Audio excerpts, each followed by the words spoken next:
মানবতার টানে ভয় নেই রক্তদানে, এই অনুপ্রেরণামূলক স্লোগানকে সামনে রেখে গাজীপুরে উৎসব মুখর পরিবেশে অনুষ্ঠিত হয়েছে মানব কল্যাণ ব্লাড ব্যাংকের ৫ম প্রতিষ্ঠাবার্ষিকী রক্তদাতাদের পুনর্মিলনী ও পুরস্কার বিতরণ অনুষ্ঠান ২০২৫।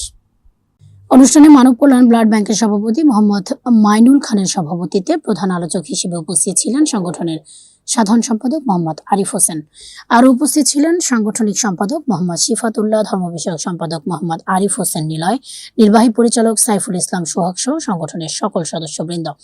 বিশেষ অতিথি হিসেবে উপস্থিত ছিলেন কোনাবাড়ি পপুলার হসপিটালের ব্যবস্থাপনা পরিচালক জনাব মোহাম্মদ কাজী নজরুল ইসলাম, যার উপস্থিতি অনুষ্ঠানের নতুন অনুপ্রেরণার যোগায় এবং রক্তদাতাদের মনোবল আরও বৃদ্ধি করে।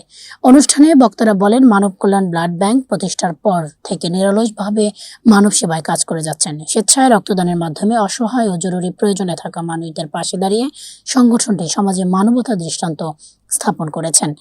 অনুষ্ঠানের শেষাংশে নিয়মিত ও বিশেষ রক্তদাতাদের সম্মাননা প্রদান করা হয় এবং ভবিষ্যতে আরও বৃহৎ পরিসরে রক্তদান কার্যক্রম চালিয়ে যাওয়ার প্রত্যয় ব্যক্ত করা হয়।